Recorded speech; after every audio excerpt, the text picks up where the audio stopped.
돌리는 암컷 양과 수컷 양의 교배에서 태어난 양이 아니라 복제 양이에요. 그럼 정말 복제한 양인지 알 수 있는 방법을 한번 알아볼까요? 돌리를 만드는 데 필요한 양은 체세포에 핵을 제공하는 양, 난자를 제공하는 양, 그 다음에 수정란을 자궁에 넣어서 태어나게 하는 대리 모양, 이렇게 세 마리가 필요해요. 이 중에서 돌리는 체세포에 핵을 제공하는 양의 형질을 그대로 물려받았죠. 하지만 눈으로 봐서는 어느 양이 돌리의 원본인지 알 수는 없었어요.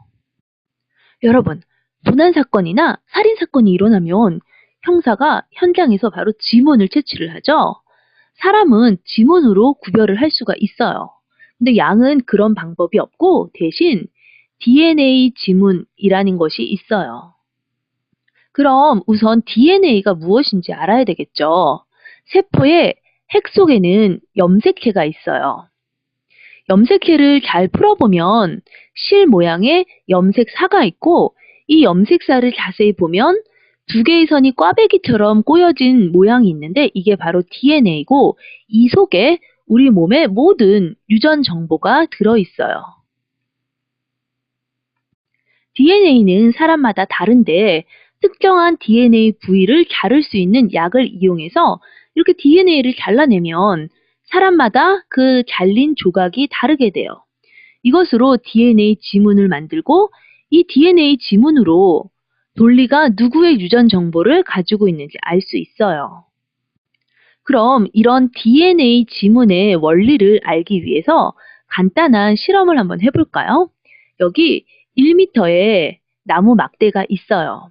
그리고 10cm마다 표시가 되어 있는데 여러분 마음대로 이 10cm 단위로 잘랐다고 해보죠. 이 남학생은 20, 30, 50 이렇게 3조각으로 잘랐고 여학생은 이렇게 4조각으로 잘랐네요.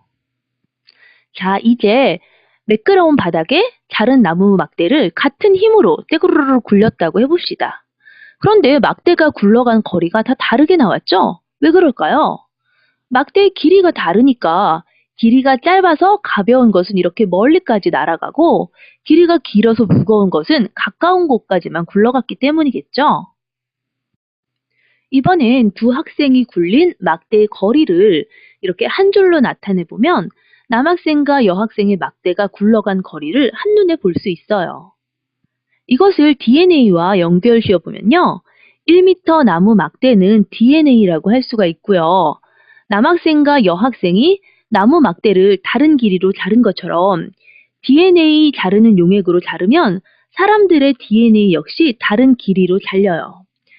DNA의 길이가 다르다는 것은 무게도 다르다는 것을 얘기를 하겠죠. 그래서 나무 막대를 굴리듯이 움직여주면은 이렇게 길이에 따라서 무게에 따라서 다른 곳에 멈추게 되는데 이것을 DNA 지문이라고 부르고요. 사람이나 양을 구별할 때 쓸 수가 있어요.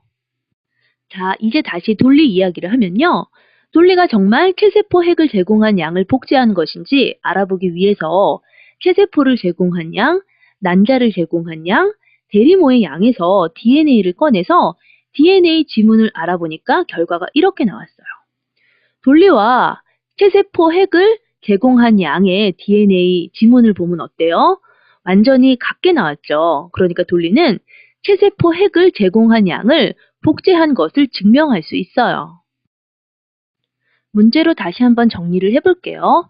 복제한 돌리가 복제 연구에 가지는 그 의의는 무엇일까요? 이렇게 다 자란 동물의 복제는 불가능하다고 했던 기존의 이론을 뒤집은 데 있죠.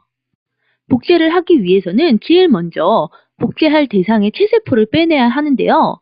그 중에서 사용하면 안 되는 세포 3종류는 무엇이 있었죠? 정자와 난자는 생식세포니까 체세포의 절반밖에 유전자가 없고 적혈구는 핵이 없기 때문에 사용할 수가 없죠. 복제 탄생인 것을 어떻게 구별할 수 있었죠? 모든 생물은 DNA 지문이 다르기 때문에 이것을 이용해서 복제된 것인지 확인할 수 있었죠.